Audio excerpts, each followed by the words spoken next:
It says preservation of our ancient heritage, that's there in the Constitution.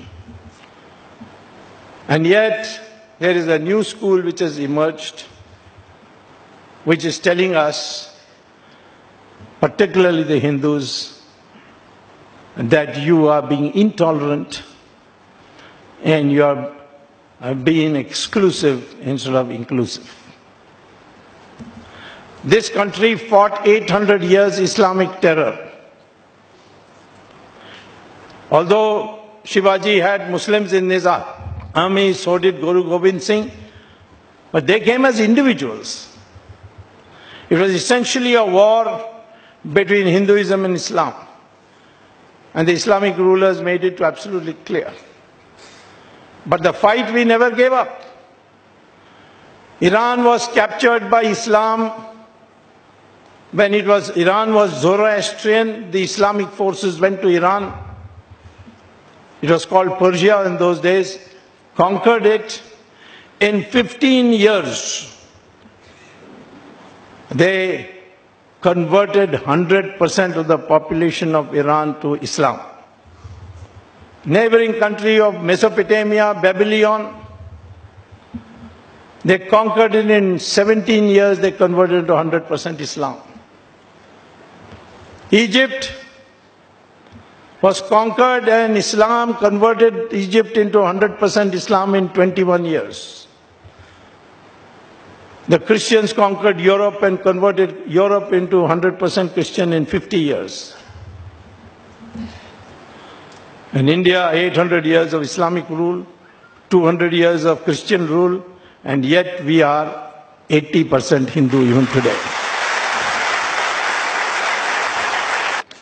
But I also say that therefore today they are attacking us for what they call as intolerance. Hindu terror. But as far as Hindu terror is concerned, not one person has been able to say whether in the Vedas or in the Upanishads or in the Gita it says, kill people who don't believe what you believe. So how can you call it Hindu terror when they are not quoting from any Hindu scriptures? It's just a bunch of mad people who may be congressmen in disguise for all I know. Because many of the times we have investigated a matter, we found it's not Hindu terror. It has not got anything to do with Hindus at all. Hindu intolerance is growing. Intolerance is what? Intolerance about what?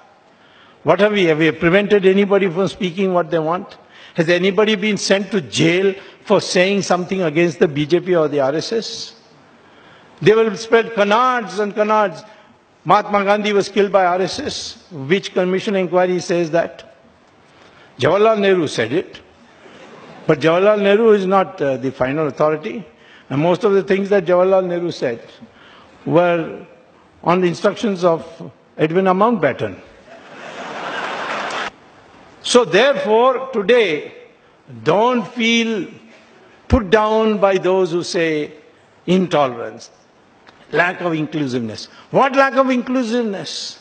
We BJP people, we RSS people, we Vishwadharish people, we are trying to bring people as much together as possible. Why did we win the 2014 election and why we are going to win the 2019 election, 2024 election? It's because we are uniting the Hindus. The Congress strategy from beginning was divide the Hindus on caste basis, language basis, regional basis, and unite the minorities. We decided the process of Hindutva, we will try to unite the Hindus. In that, we also found that there were sections of the minorities who are ready to come with us. Women of the Islamic community said, if you remove triple talaq, we'll vote for you. And Ram Janmabhoomi will be for Ram Temple.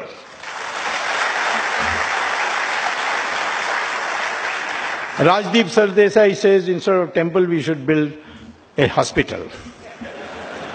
I'm not against building a hospital. across Saryu River for the benefit of Rajdeep, but it will be called a mental hospital, not a physical.